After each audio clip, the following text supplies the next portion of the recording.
Hello students, in NEET series today we start with the chapter solution. So first thing is what is solution? Solution है क्या? तो solution को अगर define किया जाए तो solution क्या है? Solution is a homogeneous mixture, ठीक है? Is a homogeneous mixture. अब किसका homogeneous mixture है? Is a homogeneous mixture of two or more components. Two or more components. अच्छा, अब इसका मतलब क्या है? सॉल्यूशन एक होमोजेनियस मिक्सचर है. होमोजेनियस का मतलब ऐसे मिक्सचर जिन्हें देख के आप डिफाइन मतलब जिनके फेजेस डिफरेंशिएट नहीं हो पा रहे, जिन्हें देख के आप बता ही नहीं सकते हो कि इसमें कोई चीज़ मिक्स है या ये प्योर सॉल्वेंट है या ये प्योर कोई भी सॉल्यूशन है या ये प्योर कंपोनेंट है कोई, ठीक है. इस तरह के सॉल्यूशन को क्या बोला जाता है? इस तरह के मिक्सचर को क्या बोला जाता है? होमोजेनियस मिक्सचर, जिसमें जो कॉम्पोजिशन है वो यूनिफॉर्म रहती है थ्रू आउट द सॉल्यूशन. ठीक, जैसे अगर मैं अभी एक वाटर फिल्ड ग्लास लेके आऊँ और एक गिलास में मैंने वाटर के साथ साथ सॉल्ट डाल दिया, अच्छे से डिजोल्व किया, दोनों गिलास को इधर सामने रख दूँ, तो क्या हम देख के बता पाएंगे कि कौन से गिलास में सिर्फ वाटर प्रेजेंट है और कौन से ग्लास में वाटर के साथ साथ क्या प्रेजेंट है? सॉल्ट प्रेजेंट है. तो हम देख के नहीं बता सकते हैं ना. तो ऐसे कोई भी सॉल्यूशन जो अच्छी तरह से मिक्स हो जाते हैं और जो कॉम्पोजिशन है वो यूनिफॉर्म होती है, जिसकी वजह से आप देख के फेजेस डिफरेंस नहीं कर पाओगे और आपको पता ही नहीं चलेगा कौन प्योर है और किसके अंदर आपने एक्स्ट्रा कंपोनेंट ऐड किए हैं या एक से ज्यादा कंपोनेंट ऐड करके आपने सॉल्यूशन बनाया है. ठीक, तो इसी तरह के सॉल्यूशन या मिक्सचर को बोला जाता है होमोजेनियस मिक्सचर. सेकेंड थिंग, ये जो होमोजेनियस मिक्सचर बना है ये कितने कंपोनेंट से मिलकर बना है? तो इसमें दो या दो से ज्यादा कंपोनेंट प्रेजेंट होते हैं और इन्हीं कंपोनेंट के बेसिस पे हम क्या बोल सकते हैं, आपको डिफरेंट टाइप ऑफ सॉल्यूशन मिलते हैं, जैसे बाइनरी सॉल्यूशन, टर्नरी. अब इनका मतलब क्या है? तो सबसे पहले टर्म आती है बाइनरी सॉल्यूशन. ठीक है, बाइनरी सॉल्यूशन का मतलब क्या है? ऐसे कोई भी सॉल्यूशन जिसमें दो कंपोनेंट प्रेजेंट हो. ठीक, अब ये दो कंपोनेंट कौन कौन से हो सकते हैं वो बाद में डिफाइन करते हैं, पर अभी के लिए सिर्फ मैं इतना लिख रही हूं कि अगर आपके सॉल्यूशन में दो कंपोनेंट प्रेजेंट है तो उसे बोला जाएगा बाइनरी. थ्री प्रेजेंट है तो उसे क्या बोला जाएगा? टर्नरी. फोर प्रेजेंट है तो उसे क्या बोला जाएगा? क्वाटनरी. अगर चार कंपोनेंट प्रेजेंट है तो उसे क्या बोला जाएगा? Quaternary solutions.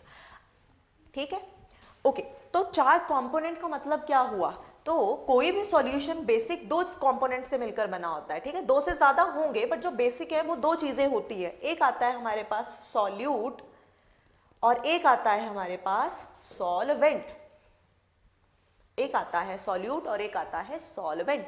सॉल्यूट वो है जो जनरली लेस अमाउंट में प्रेजेंट होगा, या फिर ऐसे बोल सकते हैं जो सॉल्यूट वो कंपोनेंट है जो सॉल्वेंट के अंदर डिसॉल्व होगा, और सॉल्वेंट वो कंपोनेंट है जो सॉल्यूट को अंदर अपने अंदर क्या करेगा? डिसॉल्व करेगा. जैसे मैंने अभी एग्जांपल दिया water and the salt solution, तो इसमें सॉल्ट क्या कर रहा है? डिसॉल्व हो रहा है ना. जो डिसॉल्व हो रहा है वो सॉल्यूट है और जो डिसॉल्व कर रहा है वो क्या है? सॉल्वेंट है. तो सॉल्वेंट जनरली लार्ज अमाउंट में प्रेजेंट होता है, जनरली बोल रहे हैं हम. ठीक है,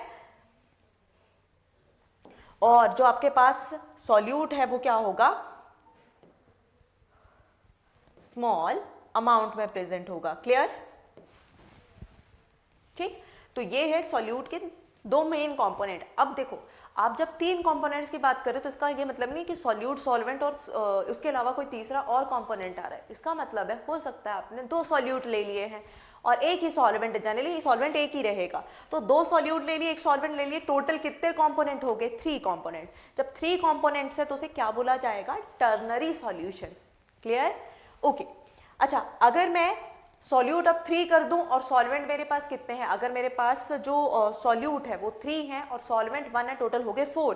4 के लिए बोला जाता है क्वाटनरी सॉल्वेंट. ठीक है, तो यहां पे सॉल्यूट हो गए 3 पर सॉल्वेंट अभी भी कितना है? 1 ही प्रेजेंट है क्वाटनरी के केस में.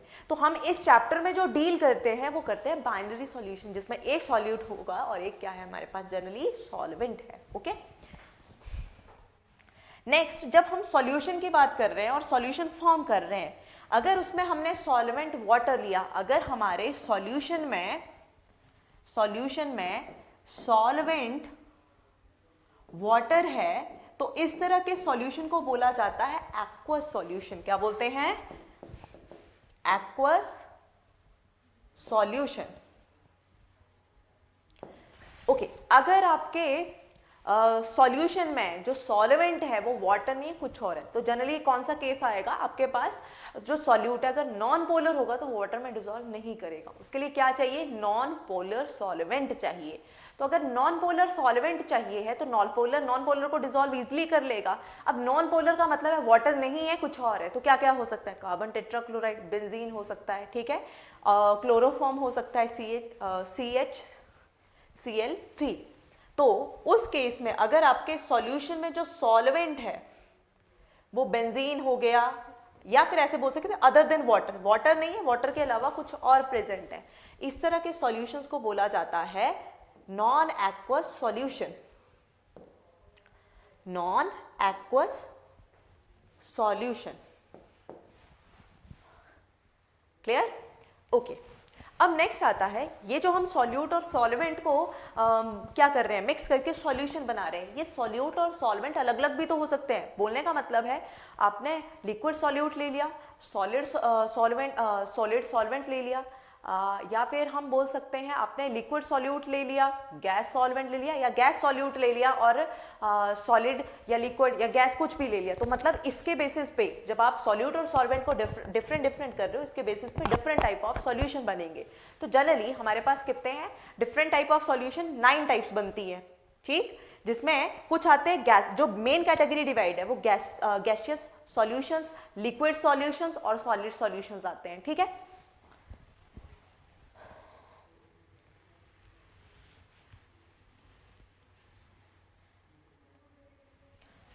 अब हम सबसे पहले देखेंगे गैसियस सॉल्यूशन, ठीक है। गैसियस सॉल्यूशन का मतलब ही क्या होता है, आपका जो सॉल्यूशन है उसमें गैस मैक्सिमम अमाउंट प्रेजेंट है, ठीक है। गैसियस सॉल्यूशन का मतलब क्या हुआ, गैस इन मैक्सिमम अमाउंट। इसका मतलब जो आप ये सॉल्वेंट लिखना चाह रहे हो, ऑल आर गैसेस, तो गैस में क्या क्या चीजें डाल सकते हो, सबसे पहले गैस को ही गैस के अंदर डाल दो, और क्या डाल सकते हो, लिक्विड को गैस के अंदर डाल दो, सॉलिड को गैस के अंदर डाल दो, ठीक। तो ये क्या बन जाएंगे, क्या इस तरह के सॉल्यूशन को बोला जाएगा गैसियस सॉल्यूशन। और जो कैटेगरी आएगी हमारे पास वो आएगी लिक्विड सॉल्यूशंस। लिक्विड सॉल्यूशन का मतलब आपके पास सॉल्वेंट क्या है, लिक्विड। तो ये हो सकता है गैस इन लिक्विड, या फिर लिक्विड इन लिक्विड, या फिर solid in liquid, clear? Okay, next type आएगी सॉलिड सॉल्यूशंस। अब सॉलिड सॉल्यूशन में क्या आएगा, जनरली जो आपके पास सॉल्वेंट है वो क्या है,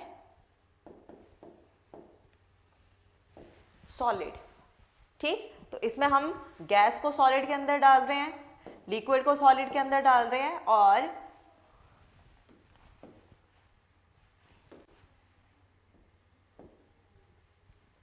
सॉलिड को सॉलिड के अंदर डाल रहे हैं, ठीक। ओके, अब देखते हैं एग्जाम्पल क्या क्या आएंगे।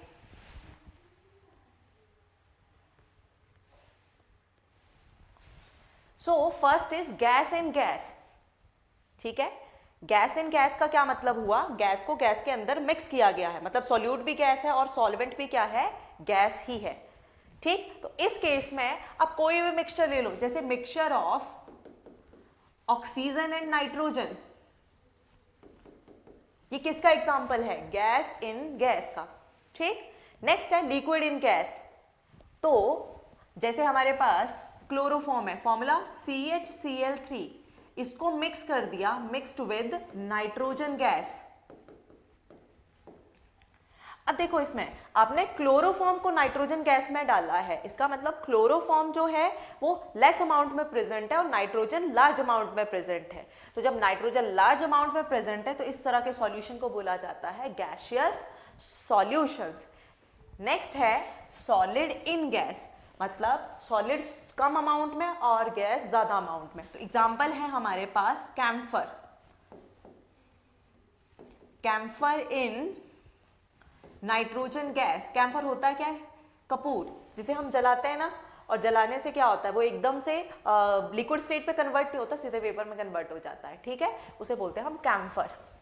तो कैम्फर को जब नाइट्रोजन गैस में डालोगे तो क्या होगा, ये सॉलिड इन गैस बन जाएगा। क्लियर। नेक्स्ट आता है, अब हमने गैस को लिक्विड में डिसॉल्व करना है। अभी तक हम गैस को गैस में डिसॉल्व कर रहे थे, अब हम गैस को लिक्विड में डिसॉल्व कर रहे हैं। तो जैसे ऑक्सीजन इन वाटर आ गया, तो वाटर लार्ज अमाउंट में प्रेजेंट है और उसके अंदर क्या प्रेजेंट है, ऑक्सीजन। सेकेंड, हम जो कार्बोनेटेड ड्रिंक्स पीते हैं उसमें CO2 है, किसके अंदर, वाटर के अंदर ही ना जनरली, या लिक्विड के अंदर। तो CO2 इन कोल्ड ड्रिंक्स, ये भी किसका एग्जांपल आ गया, gas in liquid. Clear. Next है लिक्विड इन लिक्विड, ठीक है, लिक्विड को किसके अंदर डिसॉल्व करना है, लिक्विड के अंदर ही डिसॉल्व करना है। तो जैसे हमारे पास अल्कोहल है, तो अल्कोहल जनरली लिक्विड स्टेट में एग्जिस्ट करती है। अल्कोहल कोई भी ले लो, इथेनॉल, मिथेनॉल, जब उसको वाटर के अंदर डाला तो लिक्विड को लिक्विड के अंदर डाल दिया, तो इसलिए इसको लिक्विड सॉल्यूशन बोला जा रहा है। और इसमें सॉल्यूट भी लिक्विड है और सॉल्वेंट भी क्या है, लिक्विड है। क्लियर। ओके। नेक्स्ट है सॉलिड को लिक्विड के अंदर डालना है। तो सबसे पहले मैंने एग्जांपल दिया था, सॉल्ट को डाल रहे हैं ना हम वाटर के अंदर, तो NaCl इन वाटर। और क्या आ सकता है, glucose in water.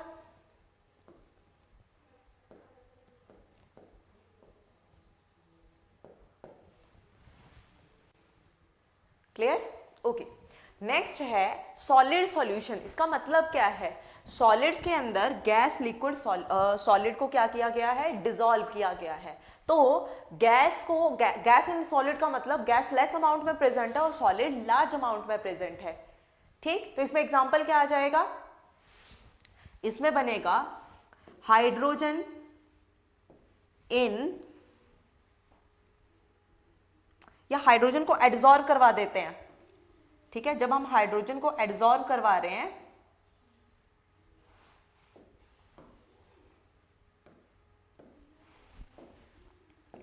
Hydrogen एडजॉर्ब्ड on palladium surface. तो पैलेडियम होता है लिक्विड, सॉरी पैलेडियम है हमारे पास सॉलिड, और उस पर हम क्या करवा रहे हैं, एडजॉर्ब करवा रहे हैं हाइड्रोजन गैस। ठीक है, तो ऐसे भी बोल सकते हैं solution of hydrogen in palladium. ठीक। नेक्स्ट आता है लिक्विड और सॉलिड। लिक्विड कम अमाउंट में और सॉलिड लार्ज अमाउंट में। तो जनरली इसमें आते हैं जो लिक्विड फॉर्म में मेटल एग्जिस्ट करे उसको सॉलिड स्टेट के साथ मिक्स कर देना है। तो लिक्विड स्टेट में हमारे पास है मरकरी। मरकरी को हम किसी भी मेटल में डिसॉल्व कर दे जिसमें वो डिसॉल्व हो सकता है, तो वो बनाता है अमलगम। ठीक है, और अमलगम में जो आपके पास मरकरी है वो लिक्विड, और जो दूसरा मेटल होगा वो कैसी फॉर्म में होगा, सॉलिड स्टेट में। क्लियर। तो यहां पे आ जाएगा अमलगम ऑफ मरकरी, ठीक, with metal. Amalgam of mercury, amalgam लिख देते हैं यहां पे, amalgam of mercury with metal. Amalgam का मतलब ही क्या होता है, मेटल को डिसॉल्व करवाना। ठीक है, मेटल को मरकरी में डिसॉल्व करना, उसे अमलगम बोला जाता है। जब भी किसी चीज को मरकरी में डिसॉल्व करोगे वो अमलगम बन जाएगा। ठीक है, ओके। नेक्स्ट आता है सॉलिड इन सॉलिड। ठीक है, सॉलिड को किसके अंदर डिसॉल्व कर रहे हो, सॉलिड में। तो हमारे पास एक एग्जांपल है, वो है एलॉय। ठीक है, जहां पे हम क्या करते हैं, सॉलिड को सॉलिड में ही डिसॉल्व करते हैं। जैसे अगर आप स्टेनलेस स्टील डेली अपने घरों में देखते हो, स्टेनलेस स्टील, ठीक है, जो स्टेनलेस स्टील है, क्या देख के कोई बता सकता है कि ये मिक्सचर है डिफरेंट डिफरेंट मेटल्स का? नहीं बता सकते ना, क्योंकि वो होमोजीनियसली अरेंज्ड है, या फिर ऐसे बोल सकते हो कि उसमें जो हर एक कंपोनेंट है वो यूनिफॉर्मली डिस्ट्रीब्यूटेड है। और यूनिफॉर्मली डिस्ट्रीब्यूटेड होने की वजह से ही हम उसको क्या कर सकते हैं, हम उसको देख के नहीं बता सकते कि इसमें डिफरेंट टाइप ऑफ कंपोनेंट्स है। और उसमें एग्जाम्पल आ जाएगा हमारे पास, ये किसका एग्जाम्पल हो गया, सॉलिड इन सॉलिड और एलॉय। ठीक है, ओके। तो यहां पे कंप्लीट हो गया हमारे पास टाइप्स ऑफ सॉल्यूशन। जो नेक्स्ट टर्म आती है वो है हमारे पास concentration terms. Concentration terms, concentration से कुछ समझ में आ रहा होगा। कंसंट्रेशन केमिस्ट्री में किस लिए यूज किया जाता है, अमाउंट के लिए। ठीक है,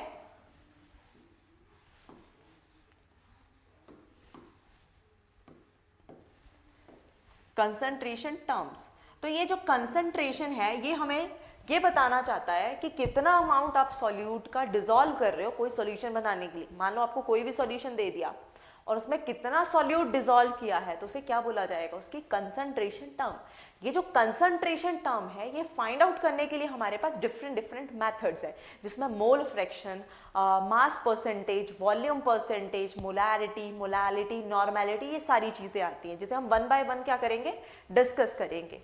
तो कंसंट्रेशन का मतलब क्या हुआ, कितना अमाउंट ऑफ सॉल्यूट डिसॉल्व किया है सॉल्यूशन बनाने के लिए, ठीक है, वो कंसंट्रेशन है।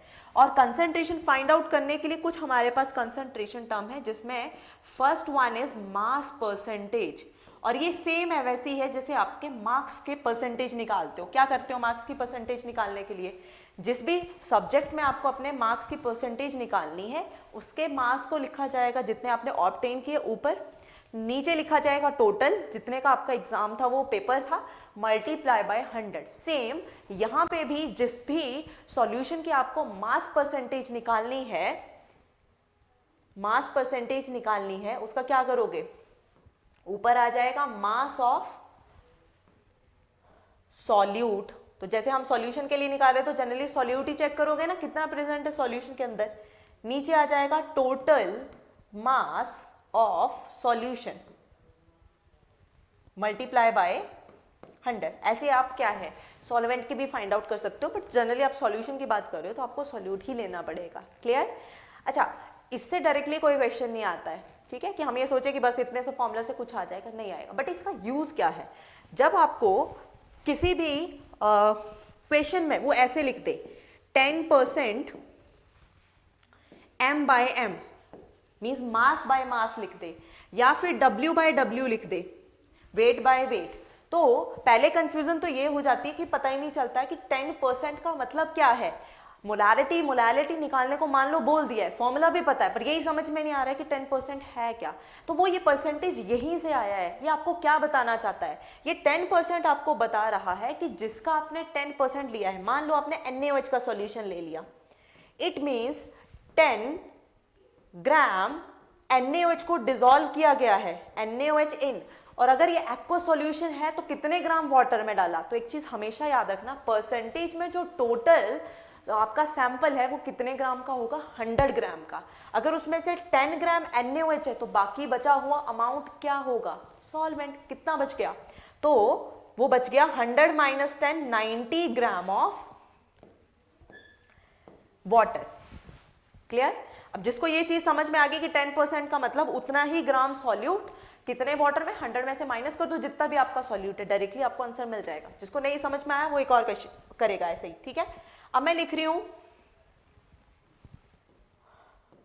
20% ग्लूकोज इन वाटर, और 20% क्या है, m by m। इसका मतलब क्या हुआ, करो चेक एक बार।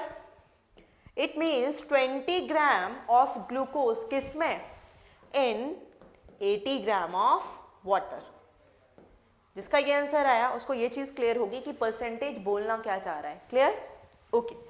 अच्छा, सेम ये तो हो गया हमारे पास मास परसेंटेज, इसी से मिलता जुलता है वॉल्यूम परसेंटेज। बस वॉल्यूम परसेंटेज में डिफर क्या है, जहां आप मास ले रहे हो वहां पे आपको वॉल्यूम लेना है। तो अगर मैं वॉल्यूम परसेंटेज का फॉर्मूला लिखूं,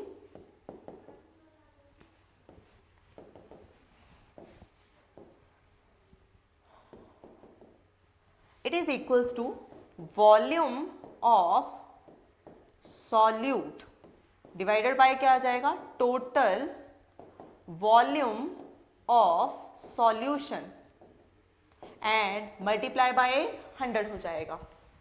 क्लियर? तो सेम मास परसेंटेज की तरह इस पे कोई डायरेक्ट फॉर्म क्वेश्चन नहीं आने वाला है। क्या पूछेगा यहाँ पे, तो कई बार वो क्वेश्चन में लिख देगा 45% V बाई वी का मतलब क्या हो गया, volume by volume percentage, B by V of alcohol in water. अब इसका क्या मतलब हुआ, जैसे यहाँ पे टोटल सॉल्यूशन 100 ग्राम था, यहाँ पे टोटल वॉल्यूम कितना आ जाएगा सॉल्यूशन का, 100 ml। इट मीन्स ये जो 45% है ये तो आपको डायरेक्टली बता रहा है ना कि अल्कोहल इतनी डाली है वाटर के अंदर, तो कितनी हो जाएगी 45 ml of alcohol in water. कितने वाटर में, अगर वाटर का मास भी चेक करना तो 100 में से माइनस कर लो, 100 माइनस 45 ml ऑफ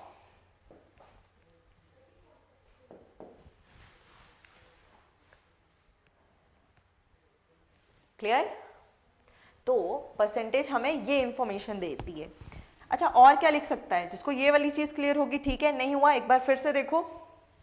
अगर मैं दे रही हूं 25% V/B of ethanol in water, क्या मतलब हुआ इसका? इसका मतलब ये हुआ कि 25 ml ऑफ इथेनॉल कितने वाटर में, 100 minus 25 ml means 85 ml of water. Clear?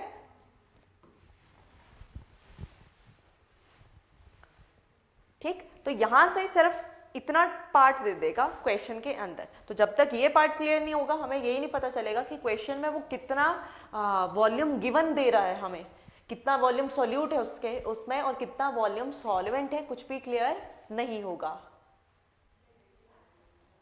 Okay, ठीक है। अब जो नेक्स्ट टर्म है हमारे पास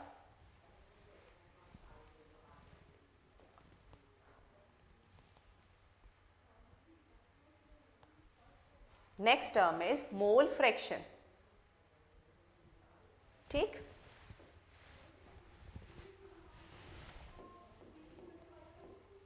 नेक्स्ट इज मोल फ्रैक्शन।